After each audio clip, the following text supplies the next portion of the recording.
মধ্যরাতে বসিলা আর্মি ক্যাম্পের ভিতর বিকট শব্দে নিষ্ক্রিয় করা হলো উদ্ধারকৃত ককটেল। এর আগে সোমবার রাত ৯টায় জেনেভা ক্যাম্পে অভিযান চালিয়ে পাওয়া যায় ৩২টি তাজা ককটেল, গান পাউডার এবং মাদকসহ ধারালো অস্ত্র।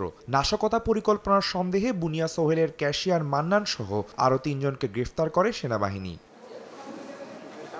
সোমবার বিকেল ৪টায় বসিলার ভেতর সন্ত্রাসীদের সহিংসতার পরিকল্পনার খবর পায় সেনাবাহিনী। পরবর্তীতে মোহাম্মদপুর এবং তেজগাঁও থানার সহযোগিতায় জেনেভা ক্যাম্পের ভেতর অভিযান চালানো হয়। ধারণা করা হচ্ছে ক্যাম্পের ভেতর মাদকের আধিপত্য বাড়াতেই চলছিল নাশকতার পরিকল্পনা। সেনাবাহিনীর বোমা বিস্ফোরক দল যারা আছে তাদেরকে খবর দেই, তারা এসে দেখে যে এই ককটেলগুলো একদম কম্প্যাক্ট অবস্থায় রেডি করা এবং এটি রেডি টু ফায়ার। কিছু প্রভাব বিস্তার করার জন্য এবং তাদের কিছু ইন্টারনাল গ্যাং ক্ল্যাশ করার জন্য তারা দেশীয় অস্ত্রগুলো রেখেছে বলে তারা স্বীকার করে। হয় সন্ত্রাসী থাকবে অথবা সেনাবাহিনী থাকবে। আজ যেভাবে হাতে নাতে বিস্ফোরক দ্রব্য সহ ধরা পড়েছে, তো আশা করি আইনগতভাবে তাদের বিরুদ্ধে শক্ত ব্যবস্থা নেওয়া হবে। পরবর্তীতে উদ্ধারকৃত ৩২টি তাজা ককটেল নিষ্ক্রিয় করা হয় বসিলা আর্মি ক্যাম্পে।